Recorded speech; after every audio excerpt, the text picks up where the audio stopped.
Kenyataan daripada Zahid Hamidi tadi baru je, lebih kurang dalam petang tadi, berkenaan dengan PRU, ada gesaan daripada kem Ismail Sabri. Dia tak nak adakan pilihan raya dalam masa yang terdekat, tapi ada desakan daripada kem Zahid Hamidi, dia nak buat pilihan raya dalam masa yang terdekat. Jadi pertembungan ini sebenarnya sangat menarik sebab daripada pertembungan ini kita akan melihat tarik tali yang membesar dalam UMNO. Kita kena faham tentang ini, tuan-tuan.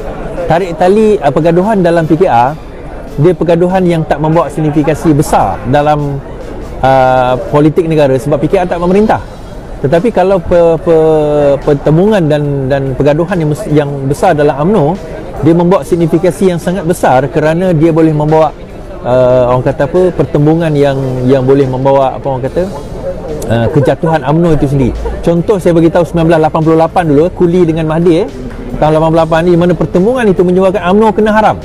Budak-budak muda ramai yang mungkin tak tahu yang UMNO ni yang ada sekarang ni adalah UMNO baru yang ditubuhkan pada tahun 1988 oleh Mahathir, kan. Sedangkan UMNO yang lama itu sebenarnya dah pun diharamkan kerana antara lain penipuan dalam pemilihan parti dan pemilihan parti lah, itu yang paling besar lah.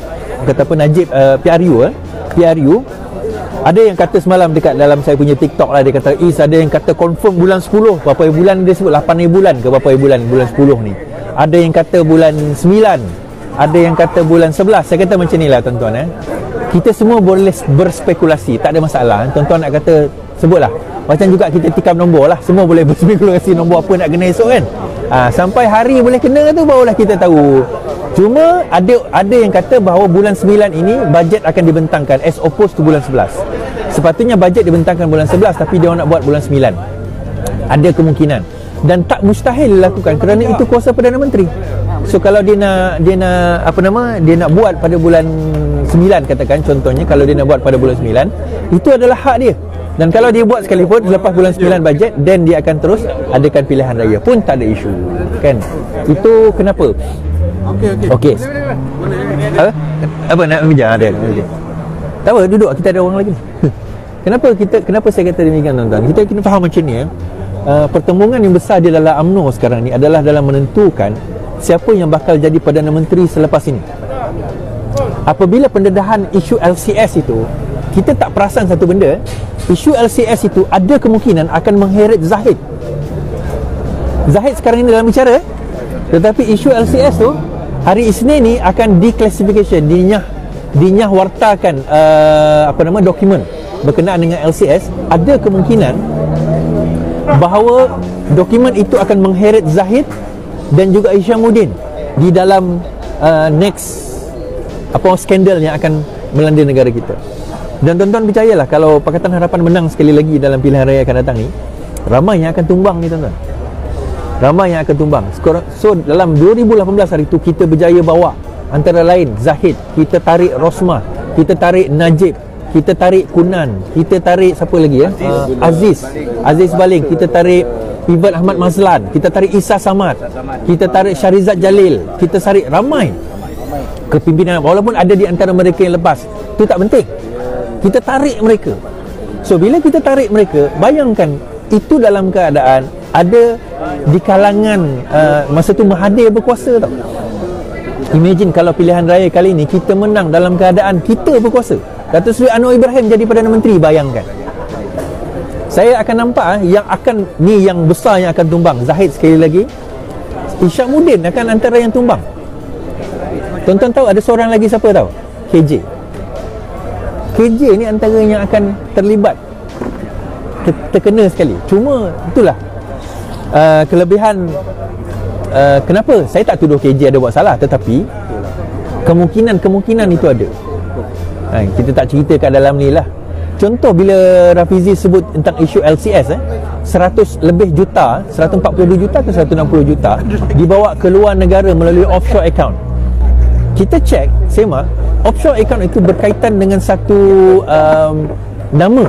Rafizi tadi sebut, nama tu tak penting. Contohnya Abang Azmi kat sebelah kita ni lah, tiba-tiba nama dia kena pakai. Contoh, nama dia tak penting, sebab kita boleh guna nama sesiapa saja untuk buka offshore account. Yang penting siapa behind company yang nak masukkan duit itu, kan? Company yang behind nak masukkan company itu. So kita tak boleh nak check kat luar negara. Itulah kepentingan offshore account, kebagusan offshore account ni, sebab secrecy dia sangat tinggi kan. Antara yang awal buat offshore account ni adalah Swiss Bank. Tuan-tuan tahu Swiss Bank dia tak pakai nama tau. Swiss Bank ni pakai nombor. Kenapa? Kalau tuan-tuan tahu sejarah Swiss Bank, antara lain lah, betul kan kalau saya silap, masa Perang Dunia Kedua dulu, banyak Yahudi dibunuh oleh Nazi pada masa itu. So Yahudi ni orang-orang kaya, so dia banyak duit. So apa dia buat? Kalau dia guna nama dia, orang Yahudi ni nama dia macam orang Islam je, dia ada bin. Cuma kita BIN, dia BEN. Contohnya lecturer saya dulu, nama dia Oren Bendor. Saya tahu dia Jewish sebab bin tu. Jadi nama dia orang ni obvious. Jadi kalau dia guna nama dia buka account, Nazi akan tahu itu account orang Yahudi, dia akan rampas. So dia buat dekat Switzerland, apa dia buat? Dia bagi number saja, nombor.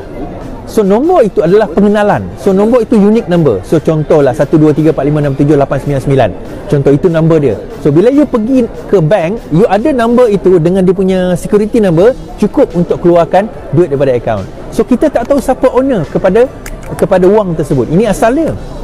Lepas itu bila koruptor orang yang nak songlap duit dan sebagainya, dia nak buat duit, dia gunakan peluang ini untuk nak tarik duit dengan menggunakan akaun tersebut.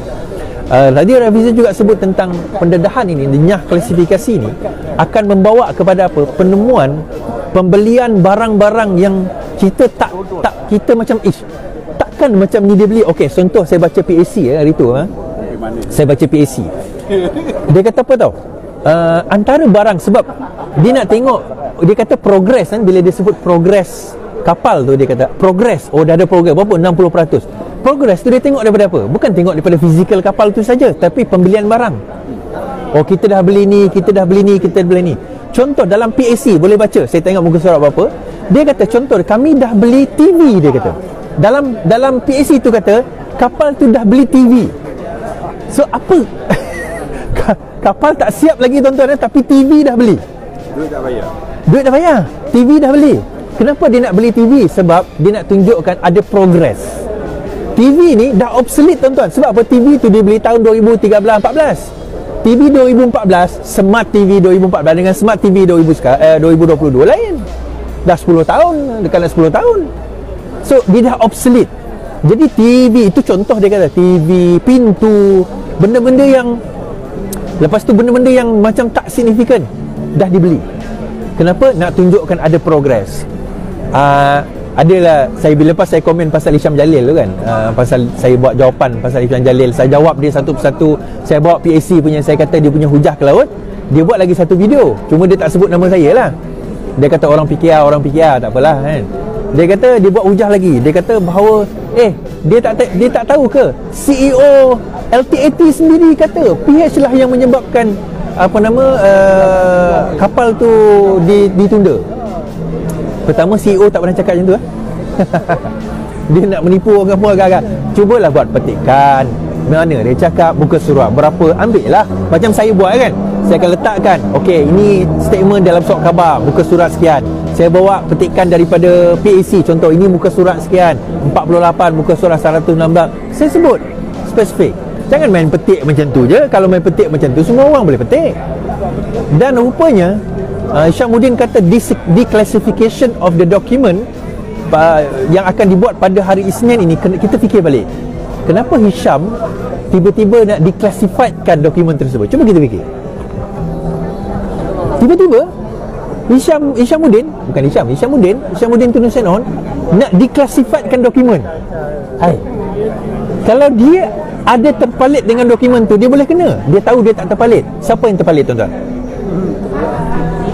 Zahid yang terpalit. Kenapa dia nak kena dengan Zahid? Okey, Najib dengan Hishamuddin siapa?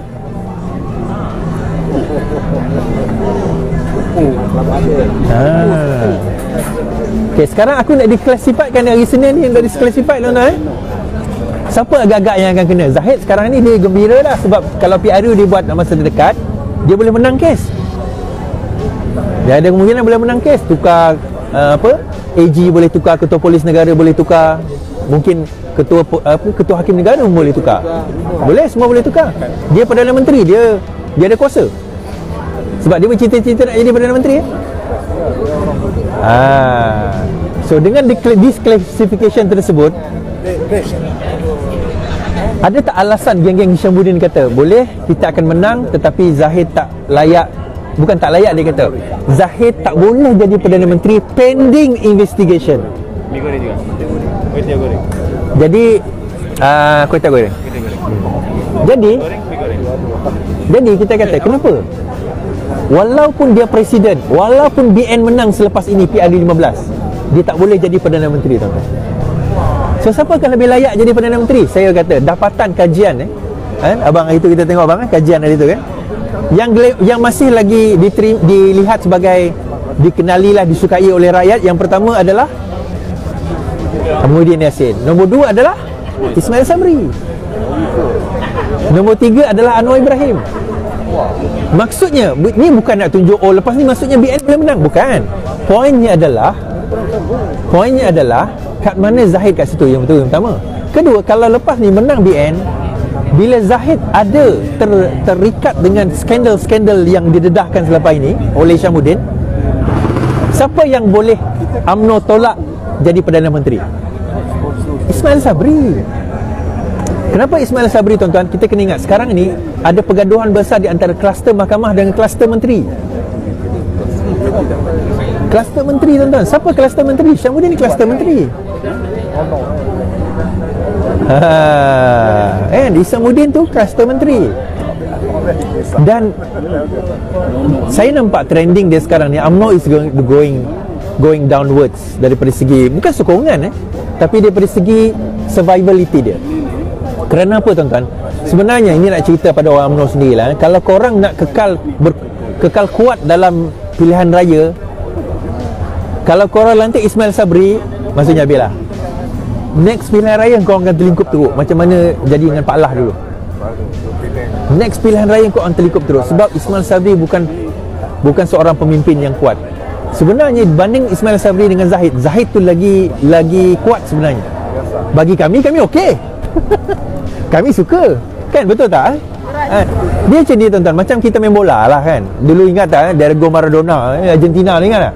Kalau Argentina masuk main, apa tim sebelah akan buat? Dia akan make sure dia bentis, dia tackle Maradona tu sampai Maradona tu nak keluar.